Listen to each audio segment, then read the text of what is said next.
Hello YouTube, how's everyone doing? It's I Professional know here. you're lying. We're continuing where we left off on the Black Ops playthrough. We're going to talk a lot of history here, and this is the final Vietnam mission, and I'll basically wrap up talking about the history of the Vietnam War on this part, but payback. Torture at the hands of the enemy only feeds the hunger for revenge. Okay, let's do it on hardened. Dragovich is fully weaponized and deployed Nova 6. He has sleeper cell agents all over the U.S. just waiting for the signal to release. Invaded. The U.S. was invaded decades ago, Mason. The communists have been waiting. Now they're ready to strike. What What am I supposed to do? You know about the sleeper cells. I'm trying to help you. Dragovich uses number sequences to communicate with the sleeper cells. Those numbers are broadcast from one location, Mason. Why the hell do you think that I know where it is? You're in Vorkuta, Mason. We know what happens at Vorkuta. They programmed you. You can translate the codes. But Reznov was never... Stop! Mason, we are on the brink of war. Where is the broadcast station? Where is the broadcast station? Dragovich had us like rats in cages. Mason! We're losing him! We were all brothers. We were all prisoners. He's gone.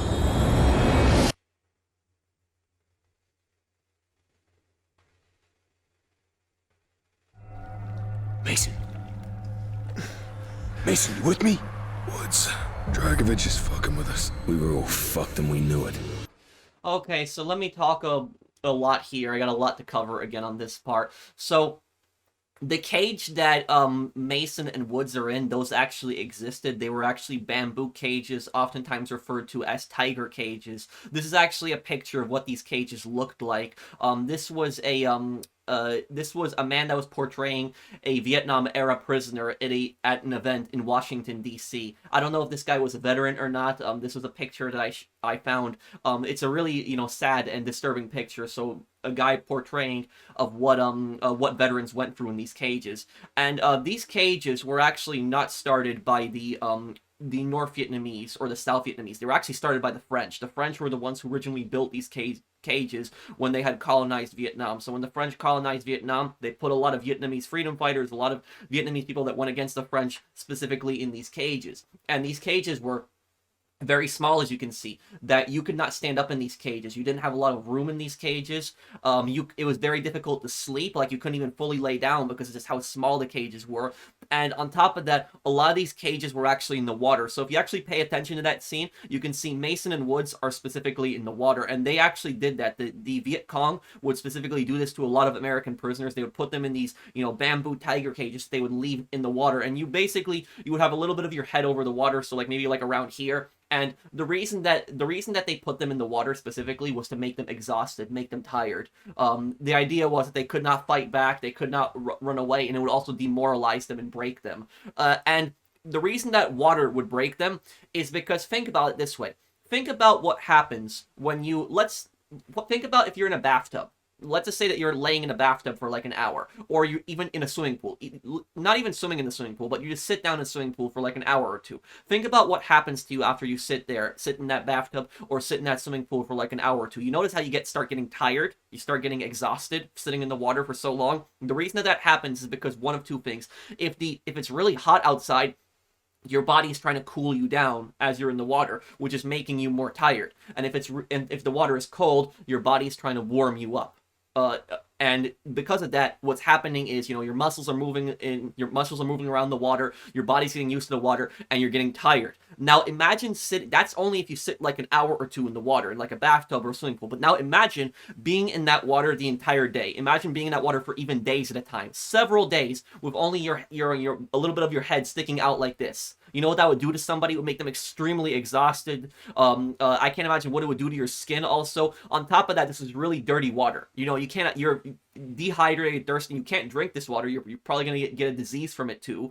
So you're going to get skin diseases, and if you drink the water, you're going to get really sick. And the really scary thing about it is you can't even sleep. Even if you try to sleep, a lot of soldiers would purposely try to keep themselves awake, even if they were extremely exhausted. And the reason for that was because there was a general fear that you were basically so tired that you would basically pass out, and you would just fall down in the cage. You would just basically slip, even if you lay down in the bars, and you would drown. And that was a real possibility. The soldiers would be so exhausted they would basically just pass out and they would just fall in the water and drown in their sleep, not even realizing that they're drowning. So this was a real form of torture method, and this is exactly what I mean when I say the Viet Cong were terrorists. They were a terrorist organization. You cannot say that these guys are freedom fighters when they do stuff like this to soldiers. This is a clear violation of human rights. You cannot treat prisoners like this. But the Viet Cong did not care, and they did this stuff to people. And a lot of these cages, these cages were actually, a lot of them were in this prison called Con Dao prison. It's actually an island located off the coast of southern Vietnam. Now, this was a prison that was originally built by the French. So the French colonizers, when they occupied Vietnam, they had actually built this prison. This prison was actually built 100 years even before the Vietnam War in the 1860s. And the French basically sent Vietnamese freedom fighters, anybody that went against the French in their occupation, they sent them to this prison. Very hard conditions, very very tight spaces. And what ended up happening is during the Vietnam War, the South Vietnamese government actually converted this prison into their own prison for Viet Cong, North Vietnamese troops, and suspected communists. So the South did use their own form of, torturous prison called Can Dao prison. And it was actually American congressmen who actually exposed the prison. It was actually Augustus Hawkins and William Anderson. They were two American congressmen that were actually investigating the prison, and they actually walked away from the tour. So the tour that the South Vietnamese, soldiers were showing them, they walked away from that tour, and they saw like the hard conditions in the prison, and they reported it when they came back to the US. They took pictures, and it was actually put into Life magazine. But at the same time is the North Vietnamese had their own torturous prison called the Ho Lo prison, and or Hua Lo prison. Sorry if I was pronouncing incorrectly. Hua Lo prison. And about this prison is this prison was called the Hanoi Hilton. It was nicknamed that by the American troops that were being held there. And this is a really, really bad prison. Prisoners were starved. They were hanged upside down by their legs for hours in this prison, routinely beaten. A lot of people died of starvation, disease, were tortured to death in the Hanoi Hilton. And the thing about the Hanoi Hilton is a lot of it was demolished by the Vietnamese government later on. And about the Hua Lo prison, it was also a prison built by the French. So the French built this prison originally to house people that went against the French colonial administration. And North Vietnam, similar to South Vietnam, took over this prison as well, and they tortured a lot of people in this prison. Now, today, a lot of the prison has been destroyed and remodeled into several different buildings, but there's actually still a part of the prison that has a little museum. But here's the thing about it, and this is exactly what I mean when I say that communists are masters of propaganda and masters of manipulation. This is what I mean. What the Vietnamese government did was they in their little historical exhibit on the Hua Lo prison, they have completely ignored any part about American torture. They act like there was no American torture whatsoever, and instead the prison focuses primarily on Vietnamese freedom fighters that were imprisoned by the French, which I'm not saying they shouldn't be shown in that, but you also have a responsibility to show what American soldiers went through when they were tortured there, but they have completely ignored that in their exhibit there. And a lot of prisoners that have went from the Hanoi Hilton and they have talked about it, they talked about really, really horrible things, really, really bad stuff that's actually gone on there. There's actually a really creepy real-life video that you can watch of Admiral Jeremiah Denton. He was an American pilot during the Vietnam War who flew missions over North Vietnam. And what happened was in his plane, his bomb had actually failed to drop and had detonated inside the plane itself. And what happened was he ejected from the plane along with his co-pilot, and they were actually caught pretty quickly by North Vietnamese troops. Now, he was sent to a few different camps, but he was given an interview in 1966, a public interview. And during that public interview, there was a Japanese reporter that was brought in, and the whole purpose that the North Vietnamese brought in the Japanese reporter was to show like they were being neutral and they were being supposedly fair. But the reality of it is that he was actually being held prisoner by the North Vietnamese, and he was scared to say the truth. So no soldier is going to say the truth, that they're being tortured, they're being treated really badly, especially under duress and under threat and being held hostage by these guys. Now, here's the thing about Admiral Jeremiah Denton. He was a very intelligent man, and he was actually able to trick the North Vietnamese. So he wasn't sent to Hanoi Hilton yet. In 1967, he was sent to the Hanoi Hilton prison. In 1966, he was held in a different camp. But what he did was, he said during the interview, I'm being treated very fairly, I'm being fed, I'm being clothed, I have medical assistance when I need it, And the North Vietnamese were trying to use that as propaganda, saying, oh, see, we treat American prisoners very fairly. And if you notice during the video, he doesn't have any scars, he's not bloody, because they probably cleaned him up before the interview to try to make him look as presentable as possible. But what he does is, and the North Vietnamese don't realize this, he's blinking his eyes. And make sure that you watch his eyes specifically during the video. He's blinking Morse code, and he's actually blinking torture in the Morse code. Check out this. How do you are treated in the camp? I get adequate food and adequate clothing and medical care when I require it. How do you think about so-called definite law? Do you think that's present about it? Well, I don't know what is happening, but whatever the position of my government is, I support it fully. Whatever the position of my government is, I believe in it. Yes, sir. I am a member of that government. So right there, he was blinking that he's being tortured. And the U.S. government actually caught on to this, and that was pretty much their first confirmation that prisoners of war were being tortured in North Vietnam. But this is a really sad and disturbing history that a lot of people have unfortunately forgot about, or they don't want to talk about it, that so many American soldiers were mistreated, and they were treated very horribly in North Vietnamese captivity. And what actually happened was the North Vietnamese marched American prisoners in the Hanoi March, and Jeremiah was actually part of that. And what the Hanoi March was, it was marching American prisoners through the streets of Hanoi, the capital of North Vietnam, guarded by troops, and there were civilians that were, on both sides. So these American, POWs were being, paraded through the streets. And what happened was the civilians in the crowds would throw rocks at them, bottles, spit at them, punch at them. Prisoners were abused. Jeremiah went through that, walking through that. And a year after that interview, he was actually sent to the Hanoi Hilton. It was really, really, really bad what he went through. But I would say he's a very intelligent man, that he was able to talk and say, what they wanted him to say, but he didn't say at the end that he's condemning the U.S., which really pissed them off. He said, I will support the United States government, I will support my country, so that irritated them a bit, but he generally said what they wanted him to say, that he was being treated fairly, he was given, medical coverage and all this stuff, but at the same time, being able to blink that he was being tortured, it takes a lot of courage, but also takes a lot of skill at the same time, too. We also have another guy, Doug Hegdahl, and Doug Hegdahl, he was in the United States Navy, and what happened to him in 1967, he was actually blown off of his ship. So when his ship was actually firing its guns, the force of the guns, like the shockwave from that guns, actually knocked him overboard. His crewmates actually didn't realize that he got knocked overboard, and he was floating. He eventually got picked up by North Vietnamese fishermen, who then took him to North Vietnam, and the North Vietnamese thought that he was a commando. They thought he was special forces or something like that, but then they realized that he wasn't. And they sent him to the Hanoi Hilton, that specific, horrible prison, the Hoa Lo prison that we were talking about before. In that prison, he witnessed torture, starvation, really bad conditions. But he managed to manipulate and trick the North Vietnamese army. What he did was, he managed to trick them into thinking that he was uneducated and that he was stupid.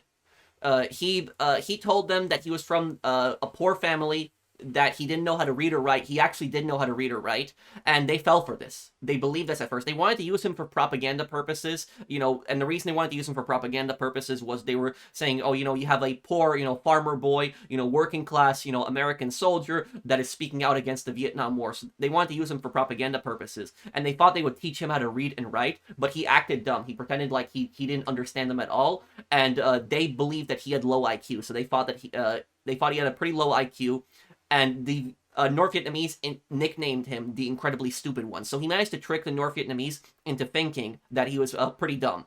Now, about him is, because he managed to trick the North Vietnamese, and the North Vietnamese did not think that he was a threat, he was one of the few prisoners that was actually allowed to walk around the courtyard outside the cells. He was actually mopping, he would sweep around, And so guards generally did not think that he was a threat. They thought that he was stupid, but they didn't realize he was actually playing with them, manipulating them. What he did was, when guards were not looking, he actually put dirt into the engines of 5 trucks, disabling them.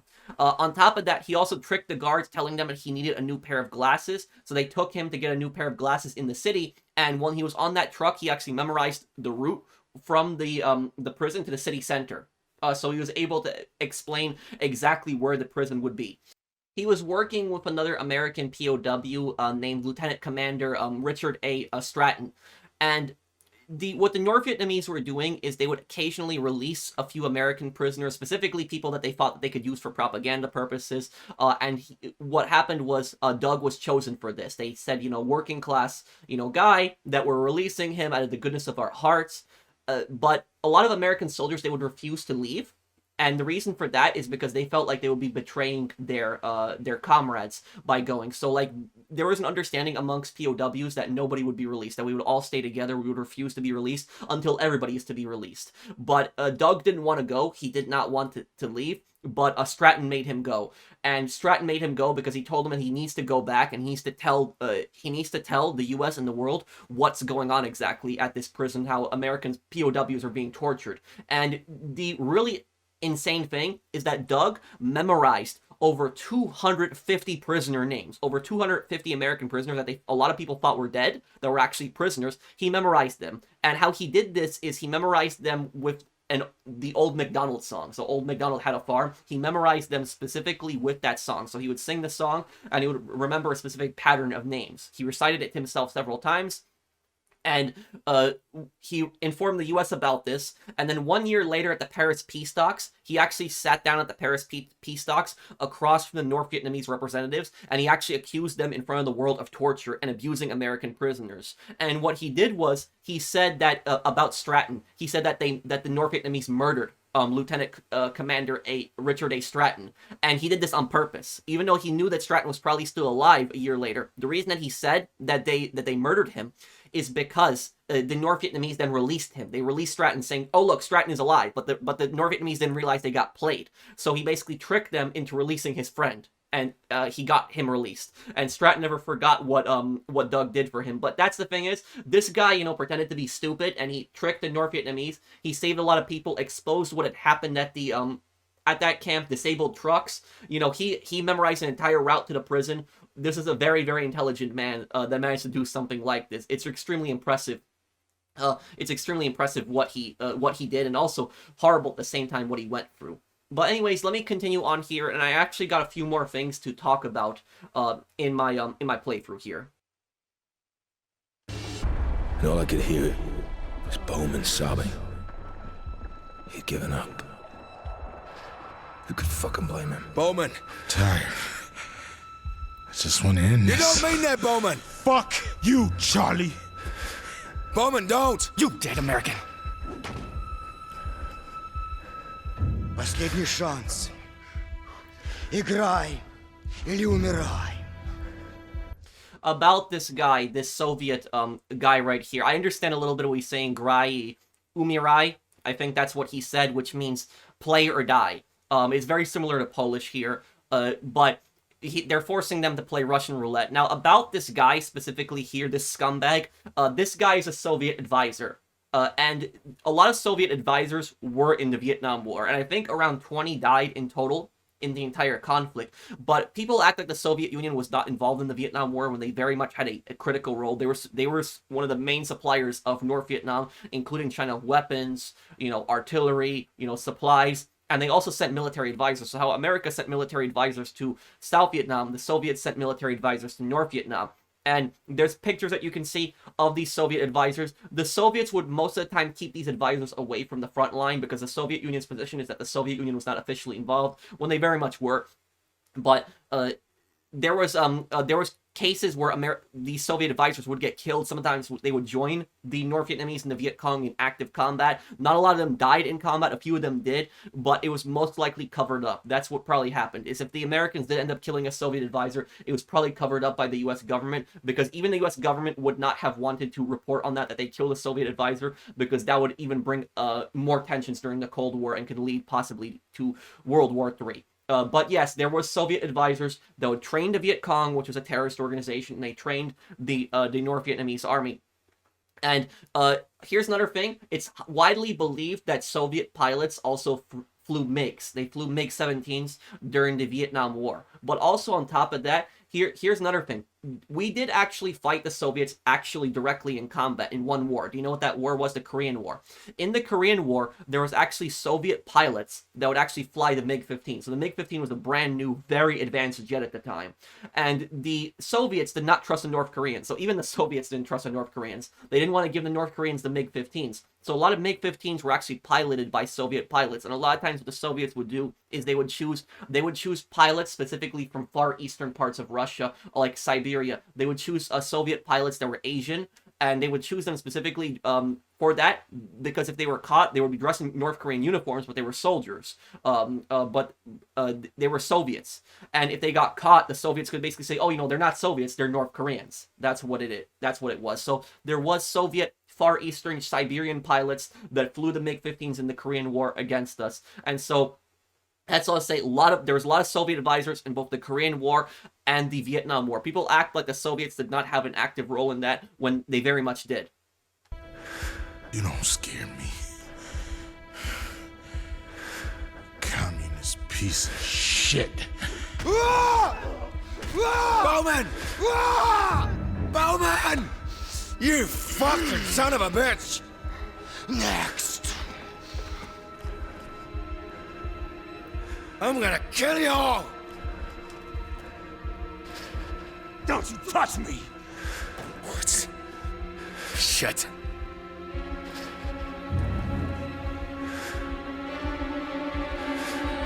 Motherfuckers. I'm gonna make them pay. You! No talk. Play! What's the plan? I'm thinking. No talk! One chance, Mason. We'll take it. Okay. Bang! You can't kill me! You shoot, GI, you shoot! Fuck!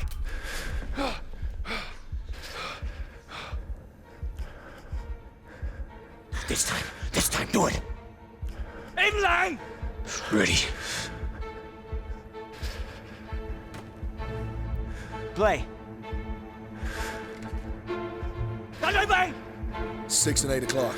This is probably my favorite kill in Black Ops 1 right here. This is a very satisfying kill.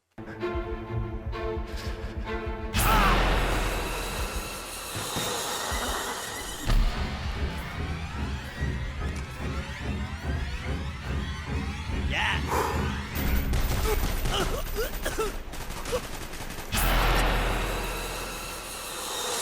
Russian, now! Let's go!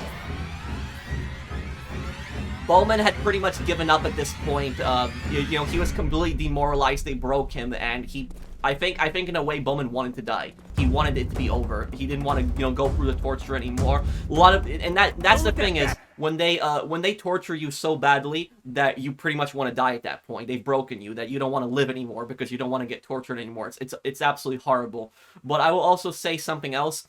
This scene with the Russian roulette, this is actually based on a 1970s movie called Deer Hunter, which is a Vietnam War film. It's mostly a Vietnam War film of Robert De Niro, but I'll actually play the scene for you guys. Take a look at the scene right here, and you can see just how heavily this inspired Black Ops.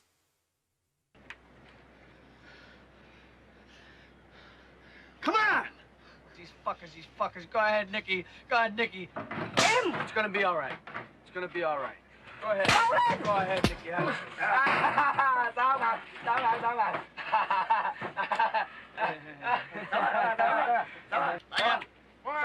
I do 3 bullets. 3. We do 3, huh? 1, 2, 3. 3.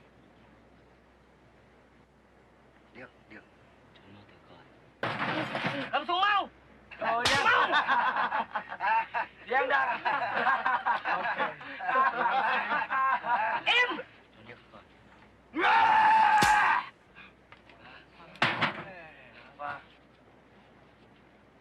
Go vô. God damn it! It's gonna be all right, Nicky. Go ahead, shoot. You shoot, Nicky.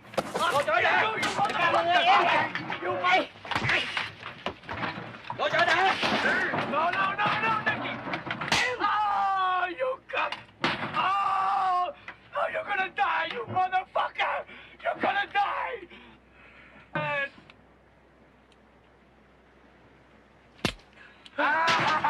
Chính ngay. You made it.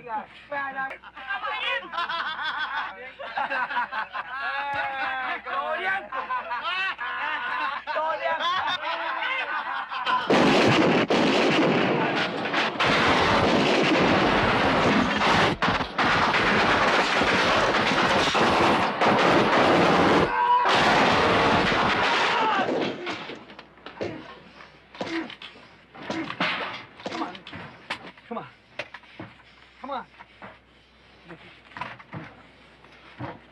Nicky.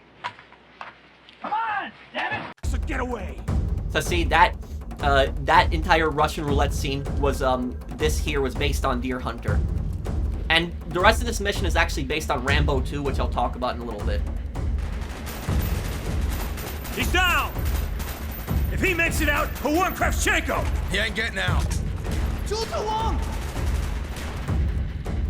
Chụp cái này! Rồi! Lựu đạn chạy! Đủ ma!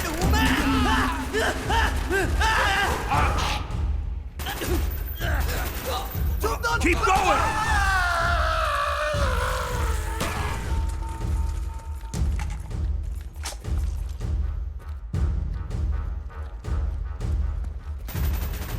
Target down! You're taking fire! The Russian's gonna die! Damn right he is.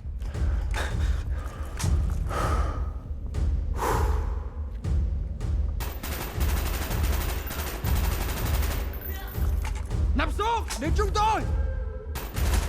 You're getting shot up!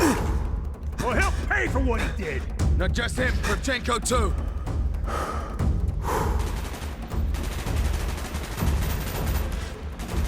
Crack shell! Hostiles! Anh bị thương rồi!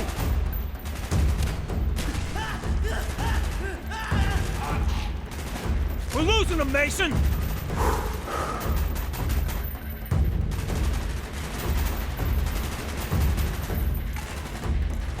Cúi đầu xuống! Lựu đạn đây! Bấm im xuống chào! Lựu đạn xuống! Cứu bác sĩ! I want that Russian dead! Stay on him, Woods. Get to cover!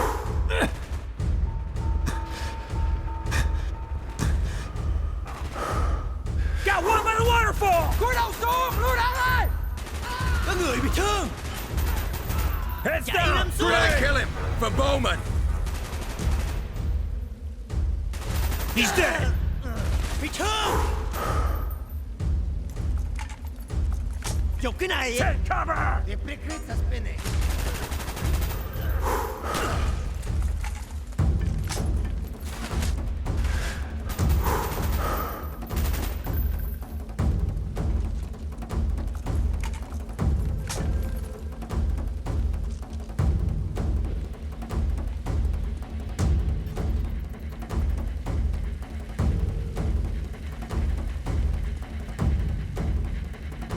There! Piece of shit's trying to escape! Bring him down, Mason! You're not going anywhere. You got him! For Bowman! For Bowman. Let's go. We ain't got time to waste.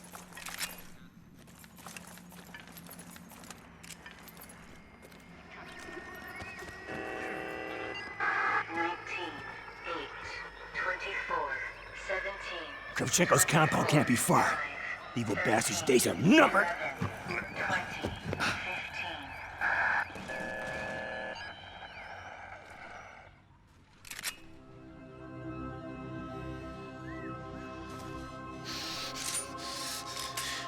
You see that, Hines? We're gonna take it. Сцепление на стабилизаторе заедали. Давайте, Kravchenko приказал нам вернаться на базу. Mason, fire when ready. Мне нужно как минимум 10 минут. Take the shot. I didn't understand that. If anybody can translate that in the comments. The only thing I understood is Krevchenko something, the German. I understood that a little bit, but...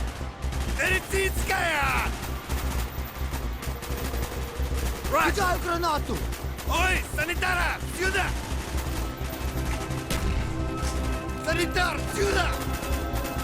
Germeinse means Germans in Clear. in Let's Russian. fly this bird. And I'm pretty sure I heard him say that. So I'm pretty sure, I think he's talking about Steiner.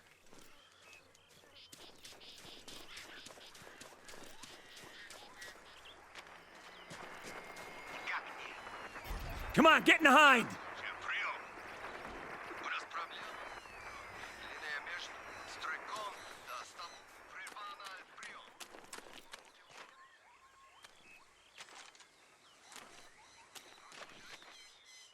Get in the helicopter, Mason! Okay, what's our loadout? UV-32 rockets, 12mm nose cannon. These bastards are ready for World War III. Chain load systems on the 32s.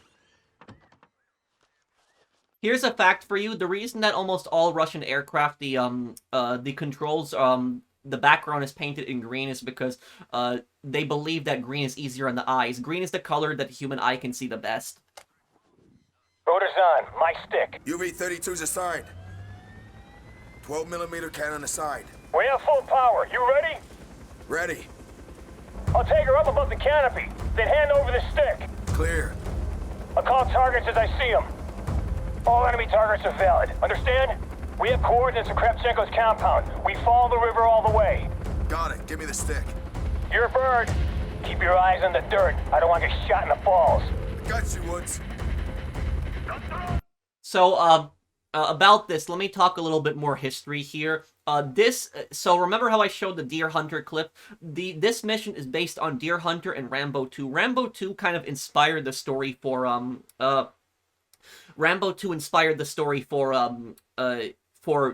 Black Ops 1. If it wasn't for Rambo 2, you would not have Black Ops 1. So if you like the story in Black Ops 1, you have to watch Rambo 2. You have to. I recommend watching the first one also, but you don't have to watch the first one to understand the story in the second one. But basically, the story in the second movie is it takes place in the 1980s, so it takes place about 10 years after the Vietnam War ended, and there's still American POWs that are in Vietnam, and Rambo is basically given a mission to go behind, Vietnamese lines and try to find those POWs, try to find pictures of them. When he finds POWs that are alive, he gets betrayed by a scummy CIA agent, because the CIA agent doesn't want to admit to the American public that the US government left POWs behind. A lot of people believe that a lot of POWs were still left behind, even when a lot of POWs were released in 1973.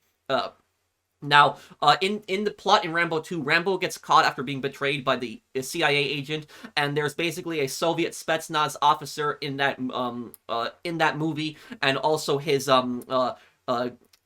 second in command. So I think the guy's name is Petrovsky. I think his name was Petrovsky, the main villain in the movie. And then the other guy, it's like a bigger Russian guy named Sergeant Yushin. I think Yushin was his name. And so those two guys, Petrovsky and Yushin, are based on Dragovich and Krevchenko. If you know, Kravchenko is a pretty big guy. So literally, Dragovich and Kravchenko were based mostly on those guys. But basically what happens is Rambo gets tortured by Petrovsky and Yushin in this scene. You may scream. There is no shame.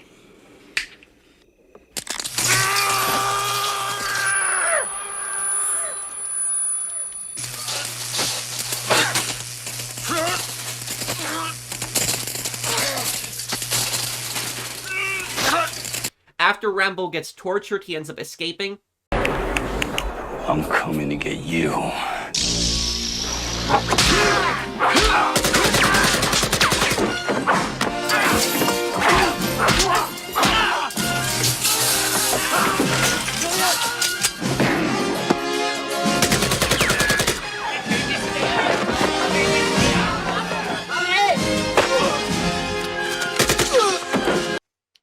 After he escapes, he ends up killing a bunch of Spetsnaz soldiers, and he actually steals an American Huey helicopter that was being controlled by the Soviets.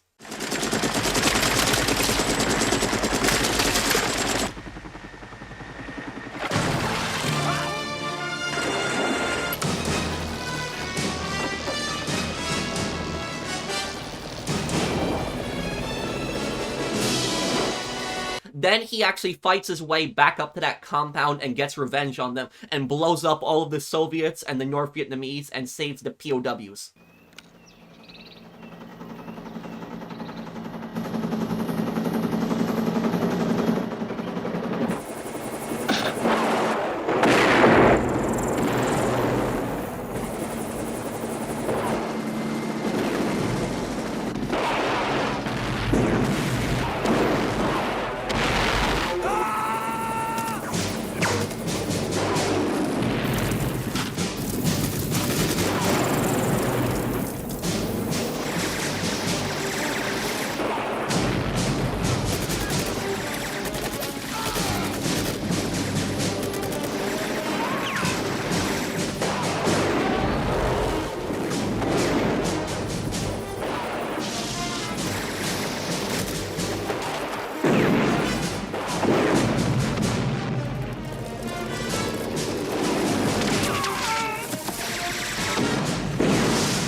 Later on, he actually gets chased by Petrovsky, who's in a Soviet Hind, and the Hind is exactly the same kind that's in Black Ops 1. Like, the style of it, the look of it, extremely similar, and they get into a dogfight with each other over Vietnam.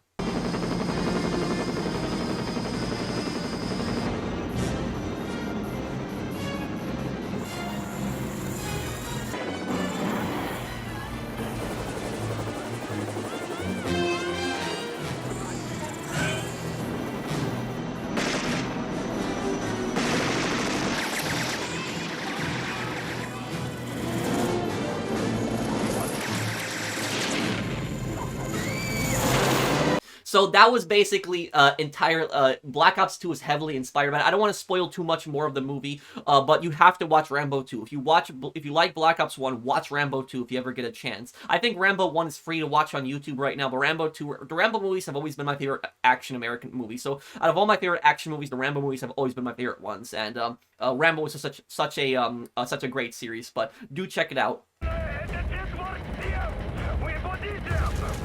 Champagne's in the river. Looks like a 50 cal on the bridge up ahead as well. Take that bridge out. This is the Ho Chi Minh Trail right here. And this is the Ho Chi Minh Trail that's also by water. So a lot of the Ho Chi Minh Trail was by water and by land, where the North Vietnamese would get their troops with boats and trucks. Trucks on the land route, bicycles on the land route, and a lot of boats through the water. And most of this Ho Chi Minh Trail went through Laos. So again, North Vietnam invaded Laos, and they went through Laos in order to flank the U.S. and invade parts of South Vietnam, getting around U.S. troops. And technically, officially, Laos is a neutral country, but they were still invading it, and they were supporting the communist rebels in Laos. And they also invaded parts of Cambodia, which was neutral at the time. And the North Vietnamese and the Chinese actually forced the government of Cambodia and Sihanouk, who's the king of Cambodia, to actually build the Sihanouk Trail for them, which they would use to get around Cambodia and hit the U.S. And this is one part of history people don't really talk about. People talk about how the U.S. violated Vietnam's sovereignty, violated Laos's sovereignty, and violated Cambodia's sovereignty. But people don't talk about how Vietnam invaded Laos, a neutral country, and then sent troops through their country in order to invade South Vietnam. Really, they invaded through a neutral country and violated that country's sovereignty and eventually overthrew that country's government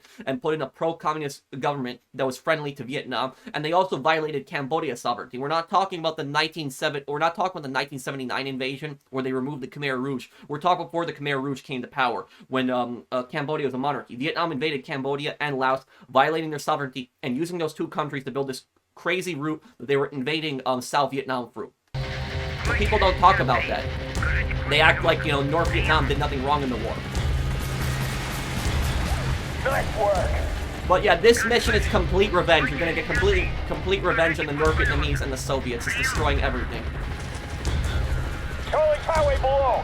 See that dude taking up ahead? 50 cal on those trucks and an armored CSU. Use the rockets. Area's clear. Continue along the river.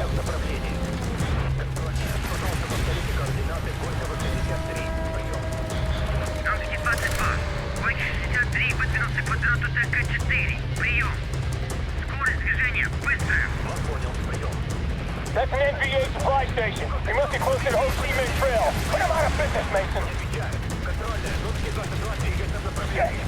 MI-8 attack helicopter coming in from the north.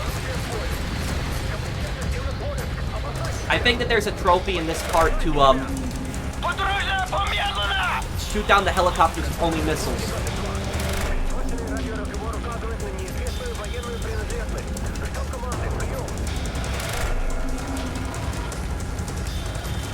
Got him. Got him. We got him. Keep moving north. Stay close to the river.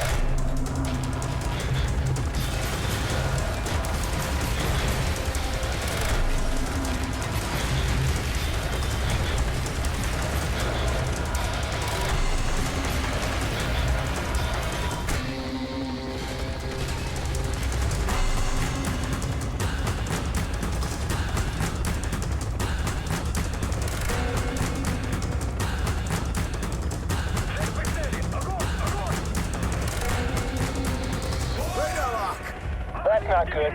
We need to closer. In that cave!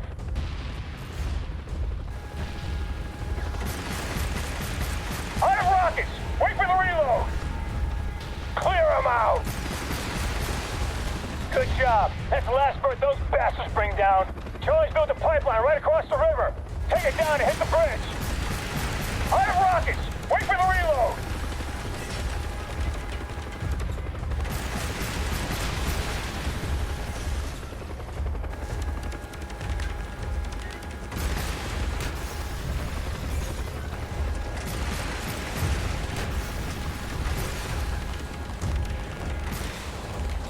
A lot of destruction in this mission. Oh, and here's their gasoline too, their pipelines.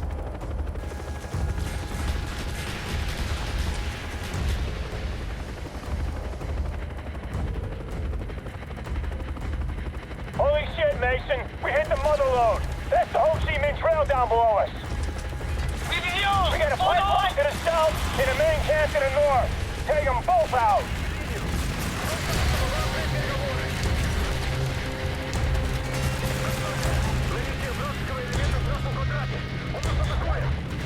Damn it! We can't keep continuing fire! Move back! Get us out of here, Mason! Two in the air, on the bridge! You see him? Great shot, Mason!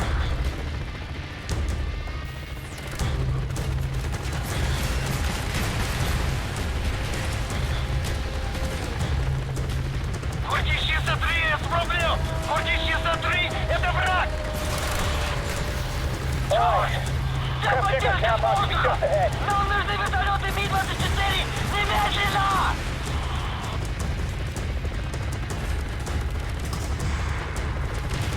Хватит сейчас к бою! Давай, давай, давай! Удерживай позиции, товарищ! Не отступят! I understand a little bit of what the Soviet comms are saying a tiny bit. I understood they were saying comrade in that part. Tavarush means comrade in Russian.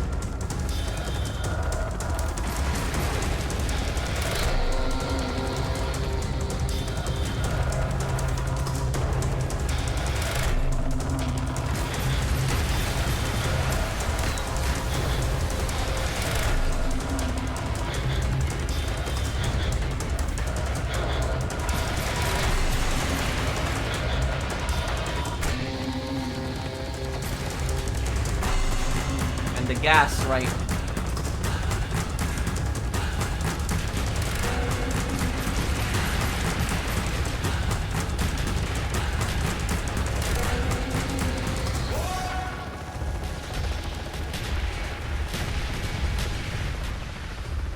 I got a blip on the radar, Mason. You seen it? He's running! Hit him in the ass! Put that son of a bitch down! Hell yeah!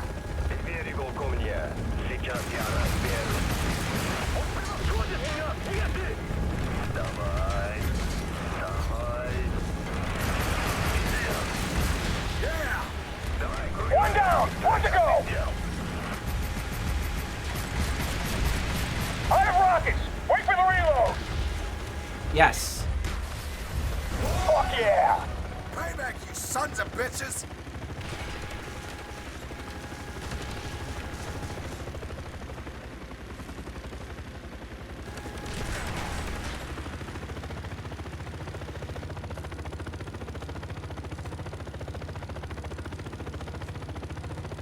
Kravchenko's compound's just to the south. I'm setting her down in the clearing. 19, 8, 24, 17, 24, 5, 13, 11, 20, 15.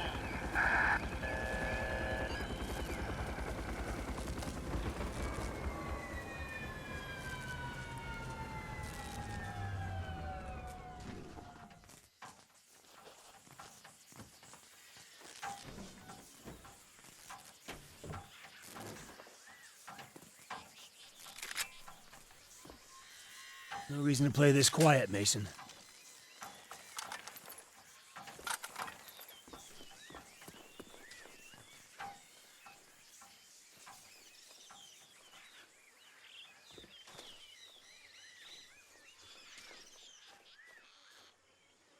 Let's do it.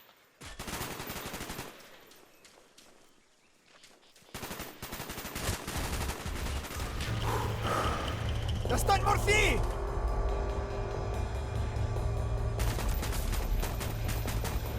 Раненый!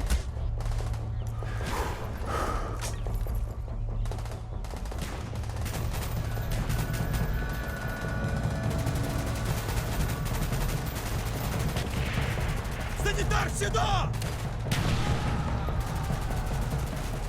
Find a tree! Reloading, cover me!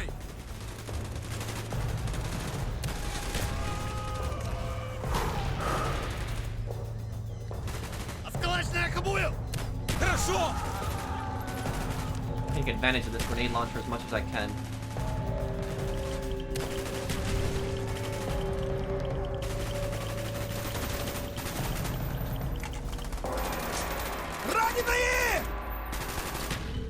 Whoa! There was a barrel there. That's a shame. I was doing so well in that mission too. Нужен доктор!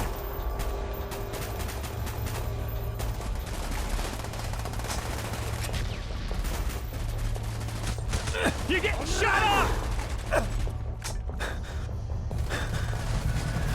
Roger that! Санитар, сюда! Санитар, сюда!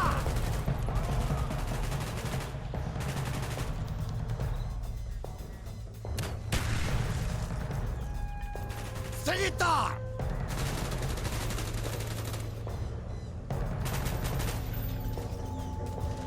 У нас раненые! Раненые!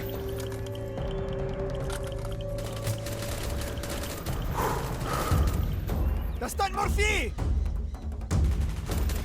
Вспышка сзади!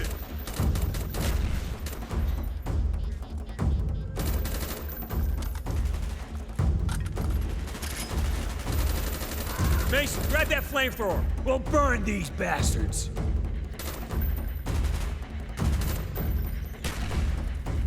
Who's out there? Hey! Hey! Help us! Please! Mason, the POWs! You're here for us? Mason! Thank God. Is that Please. you? Hurry. We'll get you out. Krevchenko is here. This way! We cannot let him slip through our grasp. I thought you were dead. When we were captured at the river, they brought me here.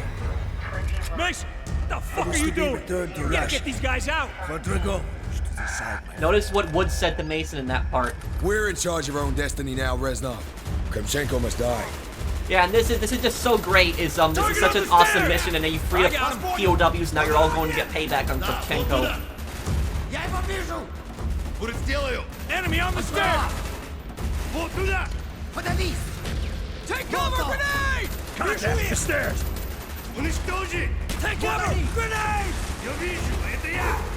Он у меня Удерживай их Target огнем! down! Подбежаем!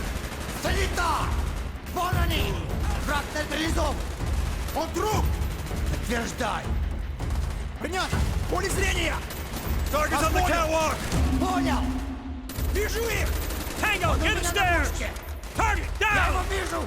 Он раненый! Он в моем поле зрения! Вот он! He's down! Уничтожи! Дозорки! Накрой их! Понятно! Вот он! Подтверждай! Он не жилет! Будет сделаю! Давай на поражение! Я вижу, это я! Сделаем! Да, вот туда! Он мой! Держи в поле зрения! Да я его накрыл! Он прав! Раненый! Скоро его не будет! Я их вижу! Он в моем поле зрения! Нужен доктор! Вас понял! Вот туда! Уничтожи! Принято! Поле зрения! Я вижу, Enemy это я! down! Санитар! Нашу сторону! Enemy Вот down! туда! Подбежаю! On the stairs! Он ранен! Давай на поражение! Вас понял! Kill confirmed! Я их Confirmed! вижу! Огонь! Направление! Вот они! Подтверждаю! Принято! Поле зрения! Понял! Ты зоркий! Граната в бою! Я побежаю! Быстрее надо! Он у меня на You can see Kravchenko up there just getting really irritated. But you can see how much of a coward Kravchenko is. Kravchenko does not actually come down to fight. He just stays in his bulletproof window room. Он не жилет! Сделаю! Черт!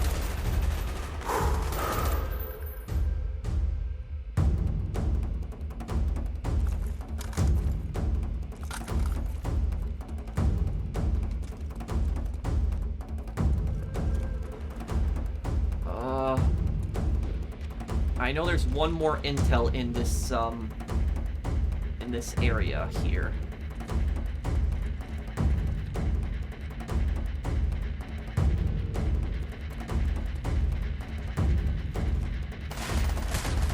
Whoa, whoa, whoa.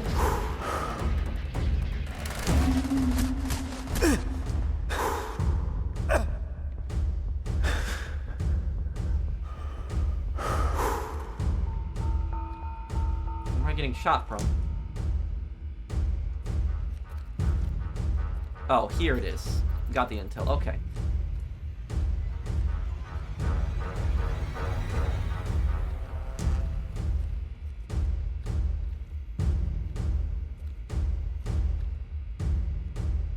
Resnav's right here.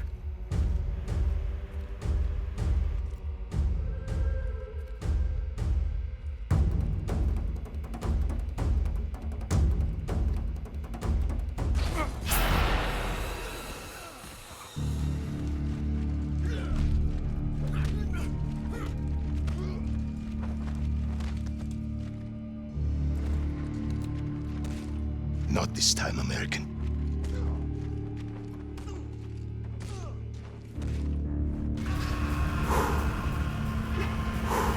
You are gay.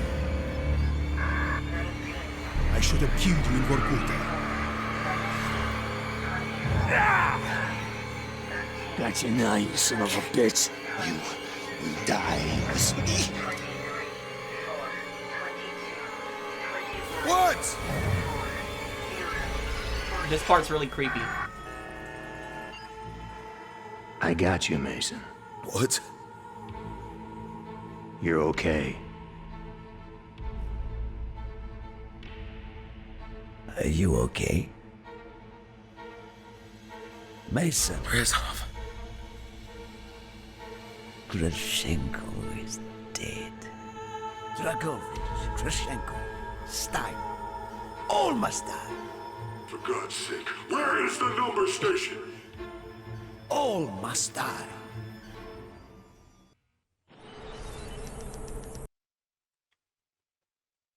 So this is the final Vietnam mission, guys. So, but I will be playing another Vietnam War game. One of my viewers had heavily requested that I play the Vietnam War game, Men of Valor. I've actually never played it before. I was told that it's a very dark story. So I'm actually going to be playing it shortly after the Black Ops playthrough. But the last few things that I wanted to say about the Vietnam War is you have a picture right here. Let me just show this picture on the screen. This is a picture of the American actress Jane Fonda. She's still alive today.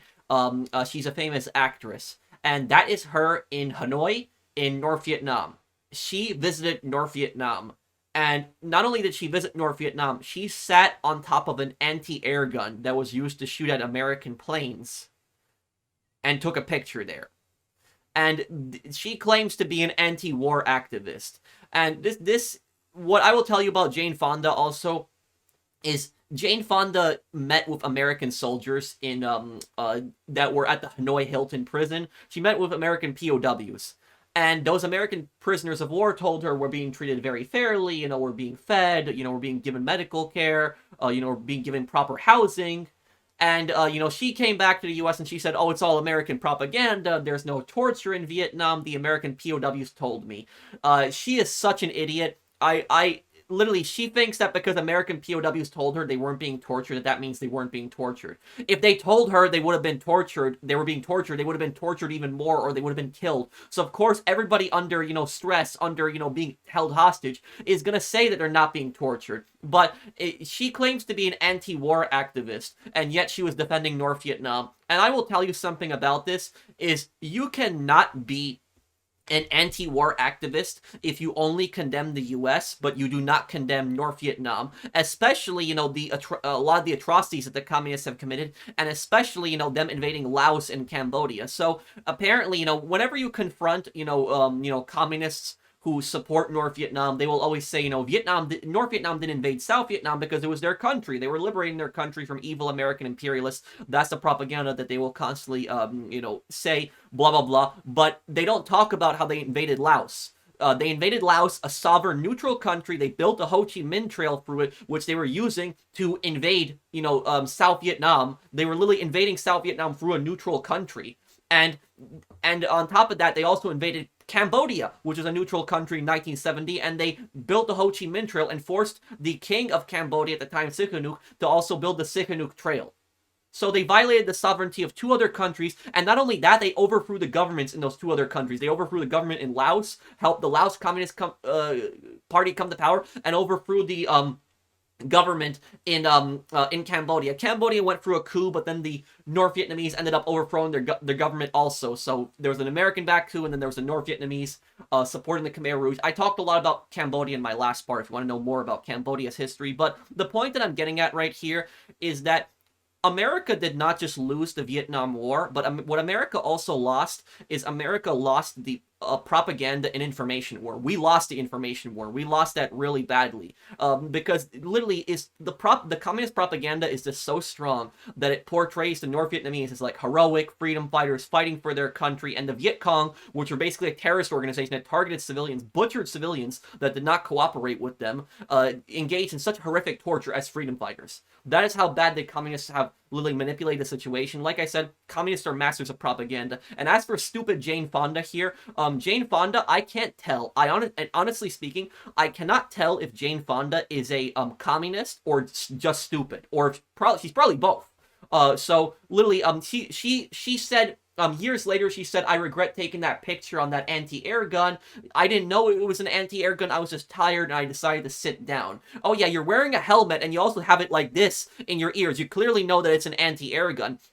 And she said, I didn't know that the American POWs were being tortured. That's just what the North Vietnamese told me, and they told me that they were being treated fairly. Oh yeah, sure. Yeah, you are a complete moron. And it's like I said, these anti-war activists. I'm not a supporter of the Vietnam War, so I don't want people putting words in my mouth. I don't think we should have been there. But that doesn't mean that I'm going to be some supporter, or I'm going to be some defender of communists, or I'm going to be the defender of North Vietnam or the Vietcong. Just because the U.S. might not have been justified in the Vietnam War does not automatically make the North Vietnamese the good guys. That's what people think. People think that just because the U.S. might not have been justified to be there in the first place, that automatically makes the North Vietnamese good. No, it doesn't. You can have a war where both sides are not justified in it. You can very much have that type of situation. But that's what I'll say about this, is that the communists had committed a lot of atrocities, a lot of things. I'm not here to defend, America and everything. I know that America did bad things in the Vietnam War. America killed a lot of civilians in the war, especially with their bombing campaigns. They did Agent Orange, which was really horrible. The pesticides in that got American soldiers sick,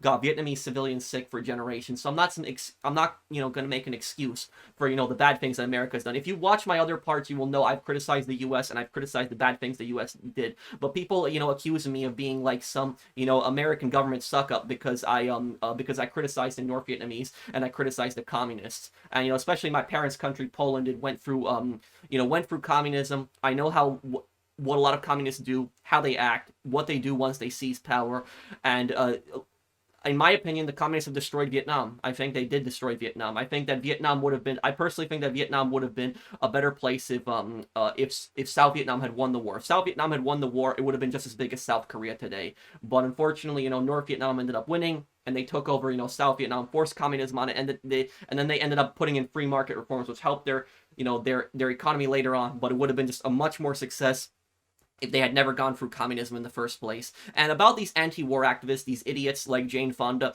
here's what I'll say about these. For people that claim to be, saying, peace, man, we're against violence and everything like that.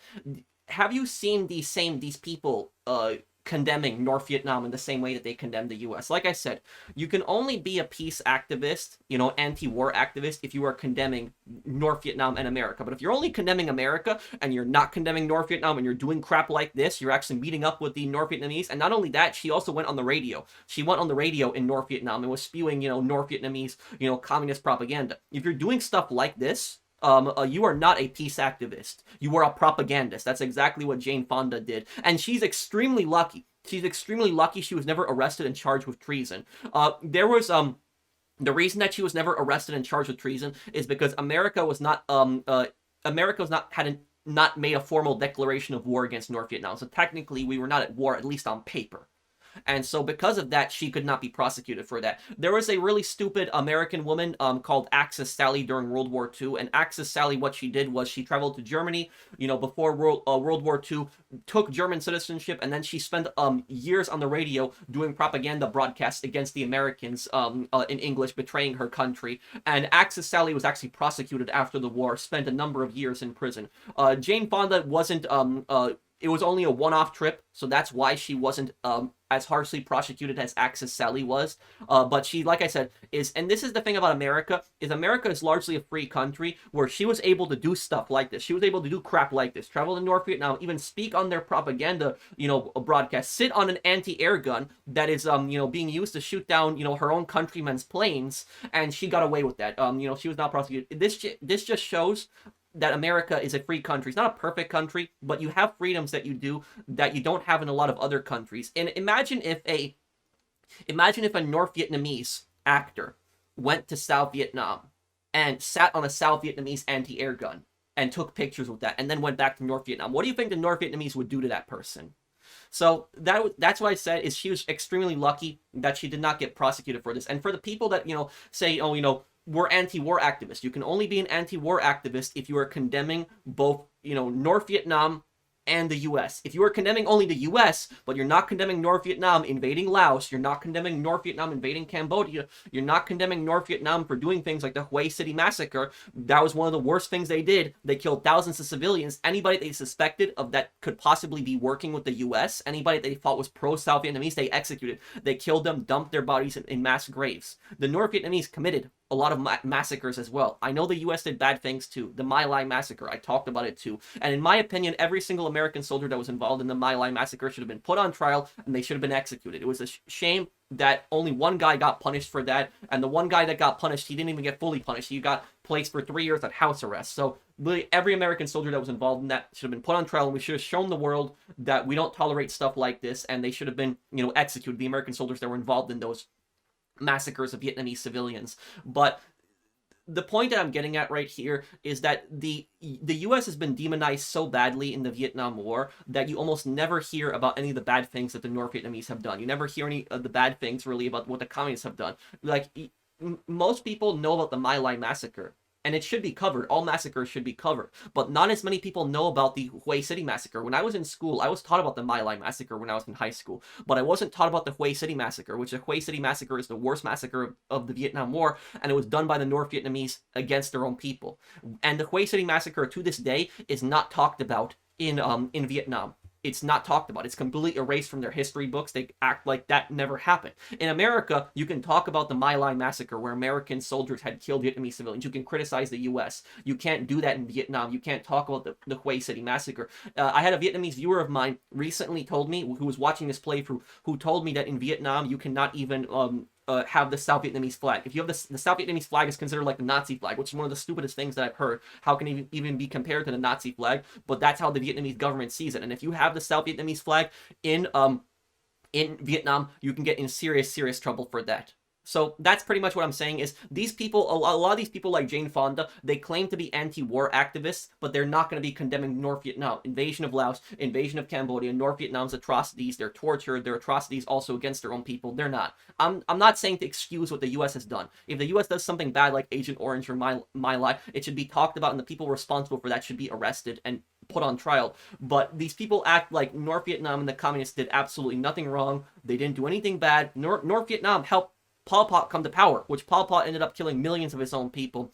So that's ultimately what I'm saying. I know I'm going on a bit of rant here, but what personally pisses me off, what really gets me irritated, what I really hate, is I really hate when the U.S. is just portrayed as a completely evil imperialist power, and the Vietcong are portrayed as the North Vietnamese are just heroic freedom fighters. Like I said, I'm not a defender of the Vietnam War. In my opinion, we probably shouldn't have gone there. Lyndon B. Johnson was an idiot for, sending American troops there. He had a whole generation of Americans that had their lives ruined. They were drafted. The draft targeted primarily poor people. It didn't. If you were going to college, you were studying, you were a lot less likely to be drafted. So there was a lot of people that didn't have a choice. They were forced against their will to go to the war, and they died, they lost limbs, they had their lives ruined. So an entire generation of Americans also had their lives ruined by being drafted. If the U.S. wanted to actually go into Vietnam and actually help the South Vietnamese government, it should have been a volunteer force. It should have been all volunteer force. But making it a draft, that was just stupid and destroyed so many lives. And about these peace activists, I know I keep coming back to these guys.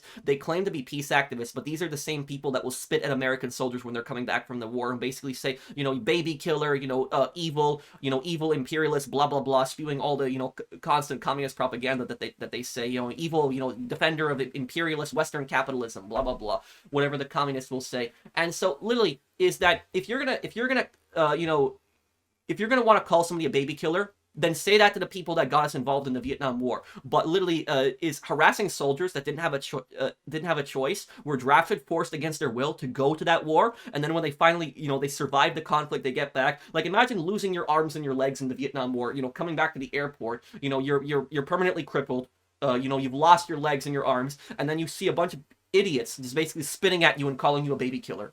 And imagine you lost friends in the war too. That's why Vietnam veterans had suffered through such PTSD and they had such high suicide rates, because they were treated so poorly by the American public. So you cannot be called a peace activist and an anti-war activist if you are just going to condemn the U.S., but you're going to make excuses for North Vietnam.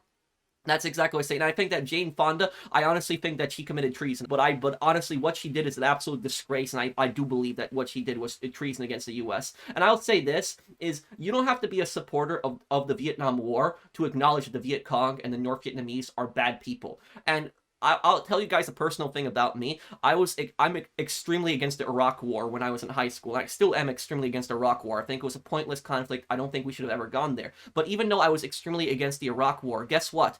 I never wanted American soldiers to die. I never, cheered for American soldiers to get hurt. I always wanted every single American soldier to come home safe and sound because they're my countrymen. They're my soldiers. I don't want my troops to get hurt and killed. Just because I disagree with the war doesn't mean that I want my soldiers to get hurt and killed. But a lot of these peace activists, they claim to be peace activists during the war, but, spitting at American soldiers and, calling them baby killers when they didn't have a choice to go there, that's just ridiculous. And throwing accusations like that against them. I want to see them go to, a communist country and actually say that to them also, accuse them of being baby killers, because I'll tell you something, they would not be able to do something like that. A country like Vietnam, North Korea, China, you would not be able to do something like that. And the last thing I'll say about the Vietnam War can be best summarized literally in these two pictures that you see on the screen, in my opinion. This summarizes the misinformation of the Vietnam War, the misinformation, the fake news that's in the conflict. You have, on one side of the picture, you have the Saigon execution. I'm sorry that I had to censor the picture, because I've seen other YouTubers have censored it too, and I don't want to get in trouble for YouTube. And then on the other one, you have the My Can restaurant bombing, where an American advisor saves a Vietnamese child. But I talked about both of these pictures in my previous parts. If you want to know more about these pictures, you can watch my other parts, especially the Hue City massacre. But just basically to summarize, this picture that you see of the execution, this is a South Vietnamese general that is executing a man. And it seems like he was executed in cold blood. 1 second after this picture is taken, he drops down dead to the floor. This guy that was being executed right here, this guy was a Viet Cong captain.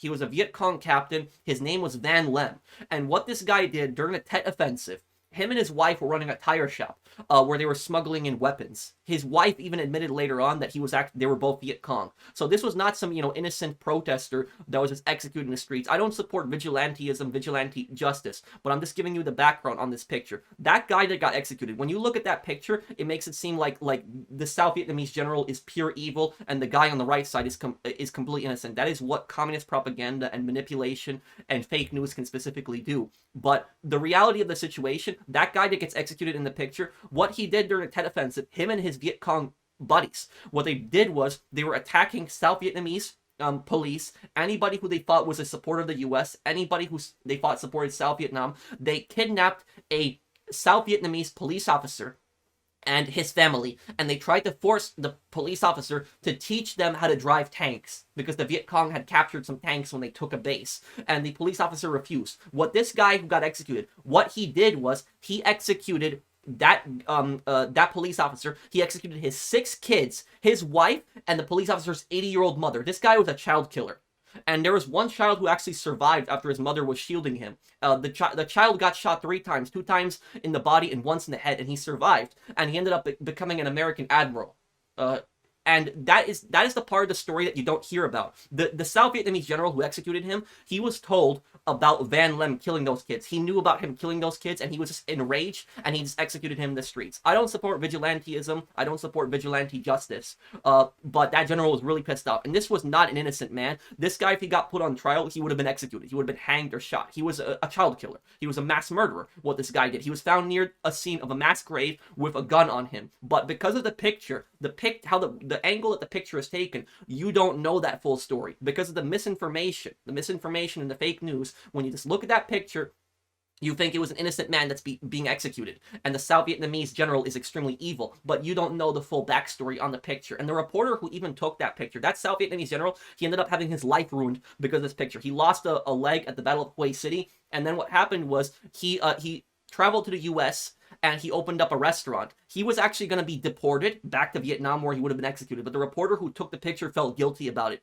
And the reporter who took the picture, he found out the truth about the picture, and he testified in court that the general had killed a mass murderer, somebody who had killed children, and the general was allowed to stay. But what happened was that general, when people found out his identity, they actually started graffitiing his restaurant, and they said, "We know who you are, effer," and threatened him. And then him and his wife were forced to close down their Vietnamese American restaurant, and he had to go into retirement. So his life was never the same. That general never blamed the reporter. He told the reporter, the Viet Cong killed my people, and they killed your people. So it wasn't right what he did. It was vigilantism. It was vigilante justice. He should have put the guy on trial, but at the same time, that general was just furious. This guy had basically killed a bunch of kids.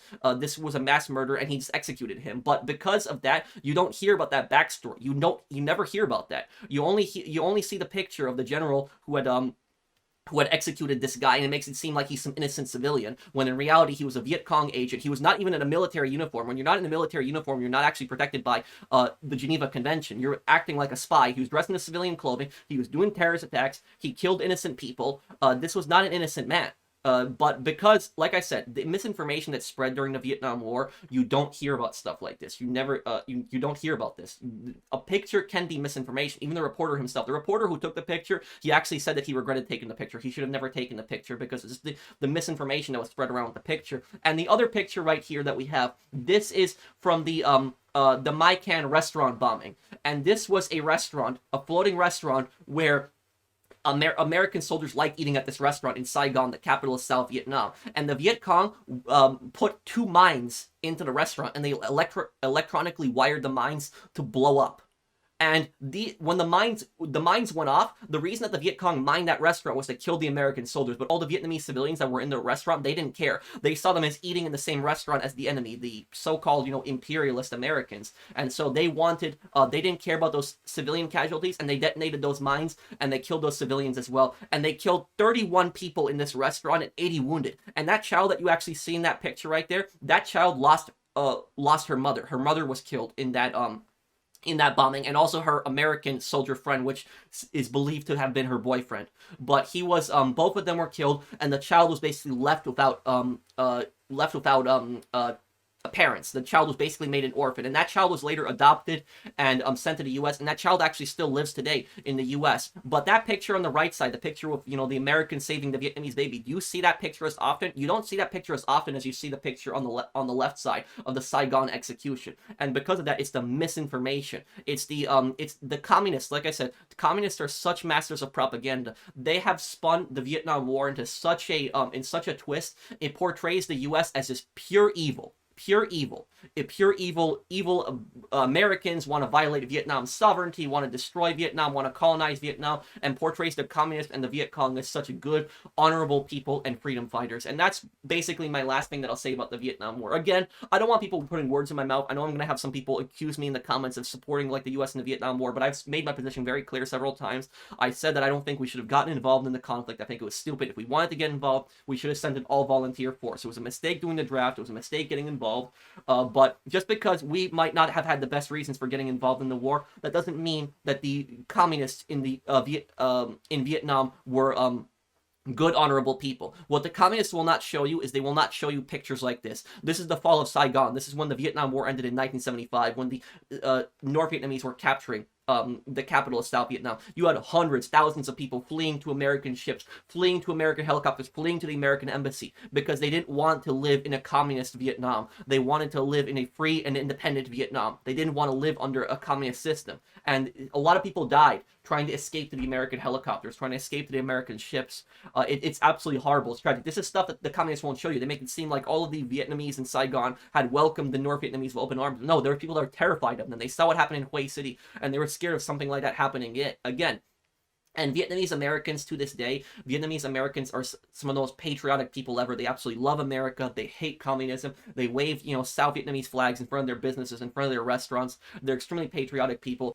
And a lot of Vietnamese people that were born in Vietnam, a lot of them are more patriotic than a lot of Americans that have even been born here. That's how patriotic Vietnamese Americans are. They love this country and love what this country stands for. Like I said, I'm not here to make an excuse for everything the U.S. does. I know the U.S. does bad things. I know the U.S. is engaged in imperialism, but my objective here is to just educate you and try to show you a more balanced view of the Vietnam War. And it wasn't just, oh, the U.S. is just pure evil and the North Vietnamese were just the good guys. I have my own bias. I'm an American, so I have bias, obviously. But I talked about, bad things the U.S. did also, but that doesn't mean that I'm going to excuse, bad stuff the North Vietnamese did. The massacres, the torture, the violating Laos's sovereignty, violating Cambodia's sovereignty, supporting the murderous Pol Pot in Cambodia until they decided to get rid of him. So, literally, the communists are not saints. They've done absolutely horrible things, but the way that the Vietnam War has been portrayed, lastly I'll say about this, is that the U.S. is pure evil, and the communists in Vietnam are just absolutely heroic freedom fighters who liberated their country from evil, capitalist American imperialism. But I guess that's pretty much it for this video, guys. You can criticize the U.S. for its role in Vietnam. You can say, the U.S. shouldn't have been involved in the Vietnam War. You can protest against the U.S.'s involvement in the Vietnam War. You can't do that in a communist country. You cannot protest against, North Vietnam's invasion of South Vietnam, their invasion of Laos, their invasion of Cambodia. You can't bring up things like the Hue City massacre. You can't have the, the South Vietnamese flag in Vietnam. Vietnam is a better place today. It's not as, brutal as a dictatorship as it was in the past. It's not like North Korea. It's a relatively safe country to visit. If you're an American, it's not like North Korea where you have to worry about the police constantly following you or getting kidnapped. It's just the only thing I'll say if you ever visit Vietnam, just be very careful in what you say specifically about the government. But other than that, it is a relatively safe country to visit. But that is pretty much it for the Vietnam War. I hope I have explained it as best as I could in this playthrough. Like I said, this was the final mission in Vietnam, and I hope that you guys have enjoyed this this part. I'll have the next part for you guys as soon as I can. I hope that you guys enjoy the Rebirth Island cosplay. I have a pretty good one for that. I'll see you guys on the next one. Take care, everyone. Have a wonderful day, guys.